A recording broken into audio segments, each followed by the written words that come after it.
Shining bright, going hard, living big, like a star.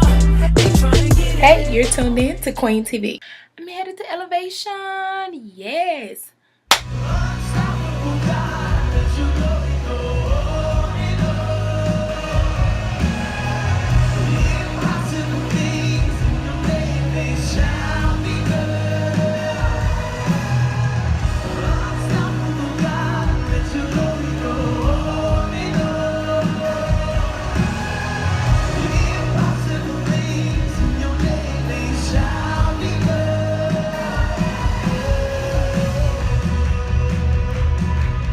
Come on, this elevation. I know you believe these words, so let's sing them out together.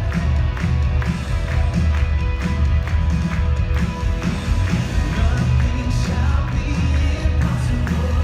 Your kingdom reigns unstoppable. We'll shout your praise forevermore. Jesus, our God, unstoppable. Nothing shall be impossible. Your kingdom reigns unstoppable. We'll shout your praise forevermore. Jesus, our God, unstoppable.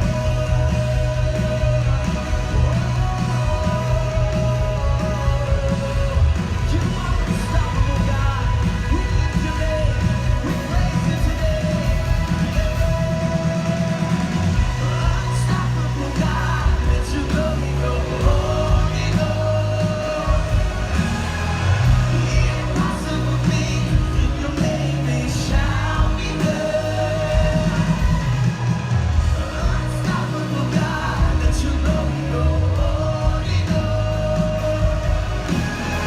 and impossible things in your name, they shall be done.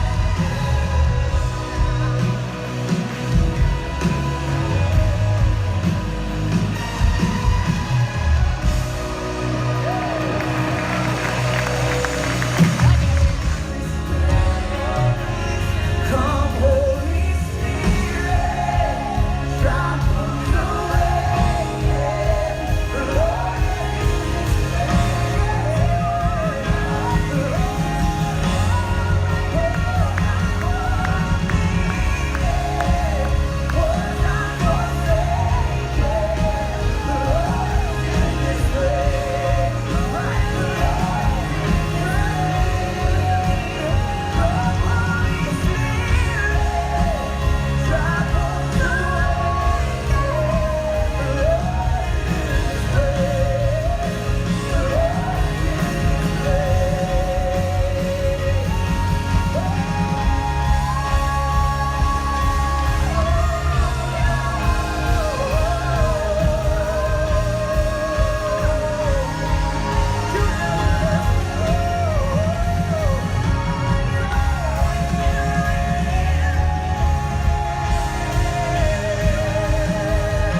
You never really know what your faith is made of until you have to make a confession that contradicts your circumstance.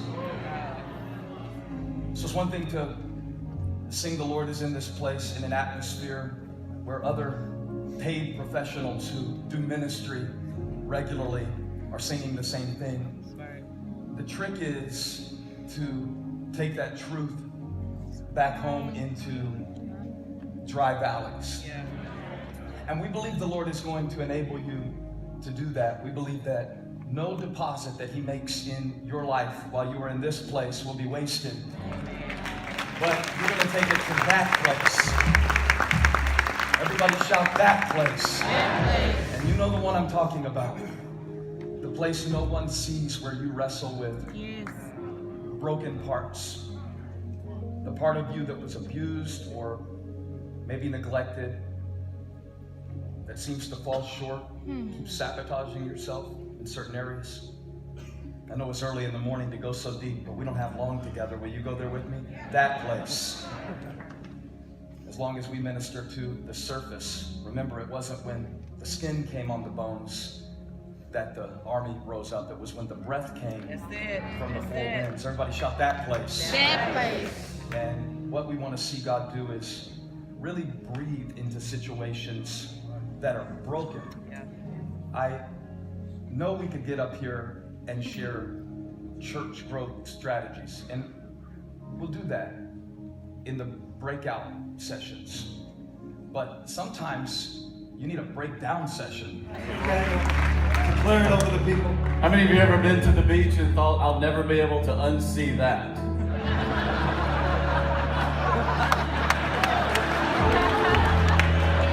I'm believing in the Spirit. You go back to your church thinking, I won't be able to unsee by faith what I saw this week.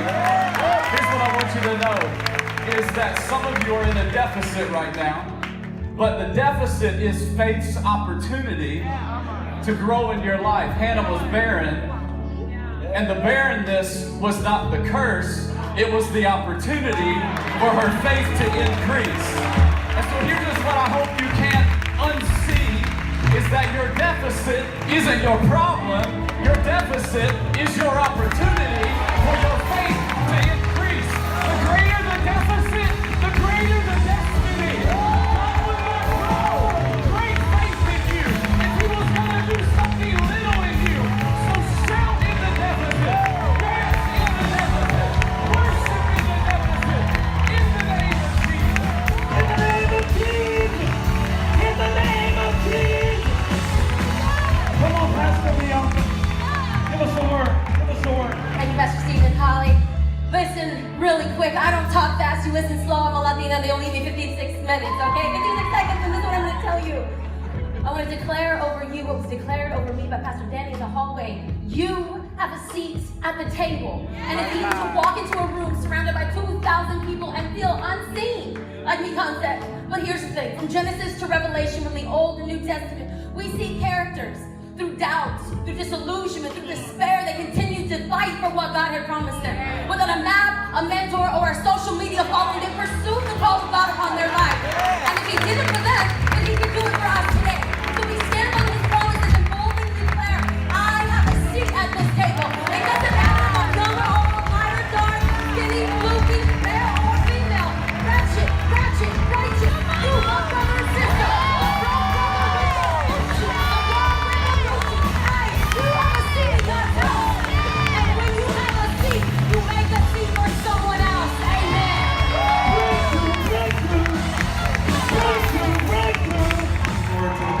You know, I believe that God has many of us in a season where we're under. That what God's doing in our heart, everybody's not going to be able to see. Yeah. I've been studying the life cycle of trees and plants, and what I found out is that when you plant a seed, you dig up dirt, put it down there, put dirt on it, and it's under something. That's the same process if you were going to bury something. If you wanted to bury a coffin, you would dig up dirt, and you would put the coffin down there, and you would put it under dirt. And what the enemy has tried to convince many of you, and why you almost didn't get here, is because what is planted, the enemy has been saying is buried. And what I came to tell you is that under does not mean over. That God has planted something on the inside of you that only can grow in obscurity. It only can grow where nobody can see it. It can only grow in the crack. Can I help you?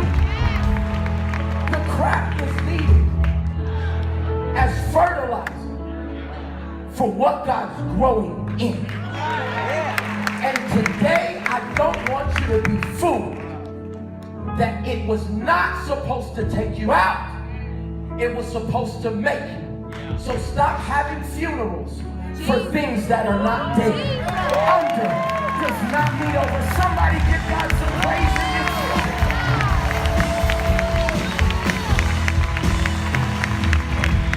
Pastor Jim, speak a word. I just want to talk to anybody who feels like they're in a fight today. Any pastor who's close to giving up. Maybe you haven't told your wife yet, or you're bored yet, but you're thinking about it. David woke up one morning and his father gave him some bread and cheese and said, I want you to serve your brothers. And David, on that day, did not know he was about to fight Goliath. He just thought he was serving bread and cheese, and I just want to thank God for bread and cheese. Because I like carbs and dairy. Nothing spiritual. Just needed to thank him for it. But the Bible says that as he walked out to serve, he heard the voice of an enemy. He didn't choose Goliath. Goliath chose him. And some of you are so mad at God because you don't like the giant that has picked you. And you don't like the fight that has chosen you. But friend, we don't always choose our fights, and we don't always choose our giants, and we don't always choose our battles. But though I did not choose my fight, I can choose to fight. And though I didn't choose this battle, I can choose to stand and trust God. And David said, Saul, I'll go fight him. Because David knew that Goliath was not a death sentence. David knew Goliath was an opportunity for promotion.